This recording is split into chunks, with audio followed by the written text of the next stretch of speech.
prospère à tous égards. Donc la prospérité dont il est question de 3 Jean 1, ce n'est pas seulement au niveau de la santé, c'est au niveau de la santé de ton foyer, c'est au niveau de ta santé professionnelle. Combien d'entre vous ont perdu leur travail à cause des mauvaises habitudes de retard?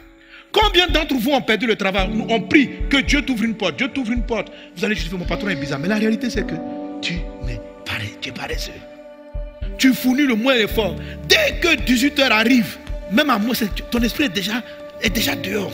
Et tu mets ça sous des prétextes spirituels. Mais dans le fond, tu as une âme paresseuse. Tu dois confesser ces péchés, amener la paresse devant Jésus afin qu'il te purifie. C'est un péché, la paresse. Le plus souvent, lorsqu'on arrive sur les péchés de l'âme, la plupart des croyants vous disent que ce n'est pas péché. Un paresseux ne reconnaît jamais qu'il est paresseux. Il n'explique pourquoi il ne travaille pas. La Bible dit que les paresseux se croient plus sages que 7 personnes qui réfléchissent avec bon sens. Un paresseux a toujours une raison pour laquelle il n'a pas commencé son projet, il n'a pas commencé l'entreprise. On dit le paresseux dit il y a un lion dehors et puis il ne va pas s'aimer. Mais un lion, effectivement, ça fait en paix de sortir. Mais les courageux, lorsqu'on dit qu'il y a un lion dehors, ils cherchent comment contenir le lion. C'est ça le travail. Il y a des lions partout. Mais quelqu'un qui est déterminé, il cherche comment contrer l'obstacle. Un paresseux passe le temps à parler des obstacles, de la difficulté à engendrer de l'argent, de la difficulté du territoire, des problèmes du pays. Ton âme est malade. Ton âme est malade. Pourquoi tu ne travailles pas? Mes parents, mon papa, ma maman. Oui, tout le monde a eu des parents bizarres. Et puis après, on fait quoi? Alors, vous avez des chrétiens qui ont été sanctifiés. Jésus a pardonné leurs péchés, mais leur âme n'est pas bien. Parce qu'ils sont une âme paresseuse et ils trouvent le temps d'expliquer leur paresse, de justifier leur manque de dynamisme. Dans la vie, personne ne m'a aidé. Qui va t'aider? Tu comptes sur qui? Compte seulement sur Dieu. Dans l'église, on vient, il faut qu'on prenne soin de nous. Nous sommes les pauvres, on n'a qu'à prendre soin de vous. Comment on va prendre soin de toi? Qui va prendre soin de toi? Tu dis passer, c'est ton devoir. C'est pas mon devoir. Toi, c'est ton devoir de prendre soin des autres. Alléluia. Et quand même quelqu'un prendra soin de toi, tant que toi-même tu n'as pas décidé de t'en sortir, tu risques d'être toujours à la charge d'autrui. Il faut que ça s'arrête. De vivre aux dépens des autres. Et tu as toujours une explication. Non, quand ils m'ont aidé, je voulais investir, les voleurs sont venus, ils ont pris. Mais pourquoi c'est toi, toujours les voleurs volent tes affaires? Prospère à tous égards comme prospère l'état de ton âme. Amen. Il est fort probable que tes affaires échouent de manière chronique parce que ton âme est malade. Lorsqu'une âme est malade, elle attire vers elle beaucoup de malheur. C'est pourquoi Jean dit, il faut traiter avec l'âme. Il faut traiter avec l'âme. L'âme permet de maintenir une bonne santé lorsque ton âme est en bonne santé. L'âme permet de maintenir du travail, de progresser dans la vie, d'avancer dans la vie. Alors, il faut comprendre que Satan va tout faire lorsqu'il veut te détruire, lorsqu'il veut te rendre malade, lorsqu'il veut paralyser ta vie. Il ne va pas simplement essayer de créer des problèmes à ton corps. Il va essayer de rendre ton âme malade. Il va essayer de faire en sorte que ton âme soit pauvre. C'est-à-dire, une âme pauvre, c'est quoi? Une âme qui a trop de mauvaises habitudes. Une âme pauvre, c'est quoi? C'est une âme qui a des sentiments corrompus, de colère, de haine ou d'orgueil. C'est-à-dire, quand tes sentiments-là, tu te sens supérieur à tout le monde. Tu es malade. Quand tu arrives, tu regardes le voisin, oh regardez, hein? Il sent même pas bon. Attends, je vais m'écouter, tu es orgueilleux. Et c'est pour ça que tu as des problèmes.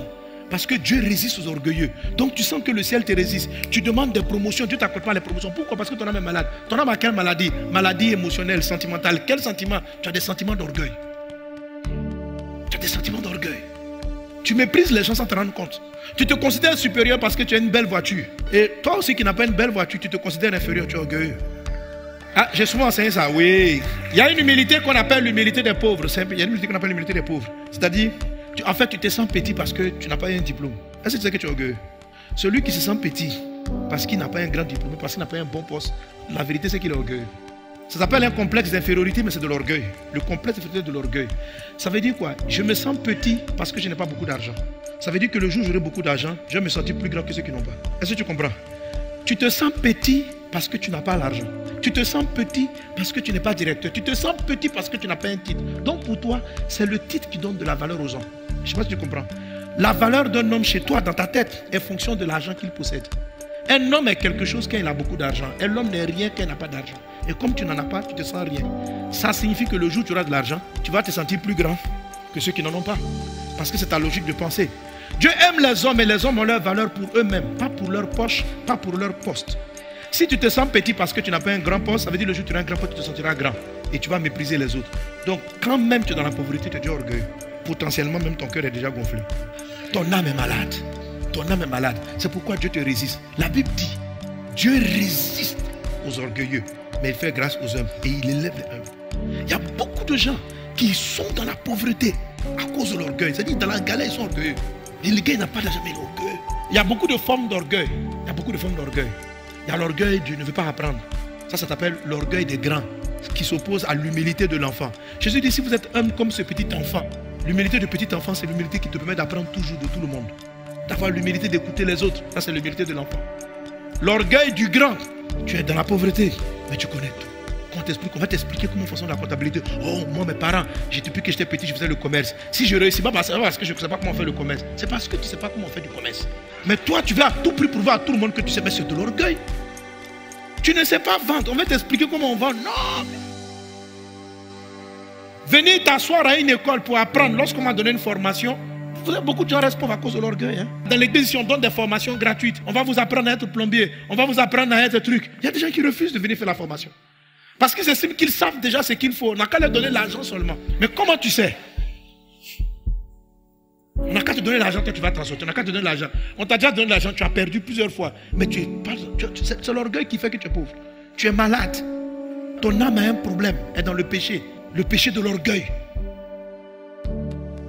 Ce n'est pas un péché corporel, c'est un péché intérieur. C'est un péché sentimental, émotionnel. Confesse ça à Jésus afin qu'il t'aide. Son sang a coulé pour que ton âme soit guérie. Le sang de Jésus est la clé de la guérison. Ton âme est prête à être guérie aujourd'hui. Nous allons ensemble élever notre voix et parler au Seigneur Jésus. Priez le Seigneur Jésus. Il est la réponse. Il est celui qui restaure nos âmes. L'Éternel est mon berger, je ne manquerai de rien. Il me conduit dans de verts pâturages. Il restaure mon âme. Il restaure mon âme. Et la Bible dit, sois en bonne santé et prospère à tous égards, comme prospère l'état de ton âme. Que nos âmes aujourd'hui prospèrent au nom de Jésus. Venons devant notre Seigneur Jésus. Notre Dieu est plein de compassion, il est plein de miséricorde. Il est celui qui guérit nos âmes, il est celui qui restaure les âmes. Il est celui qui guérit les cœurs brisés.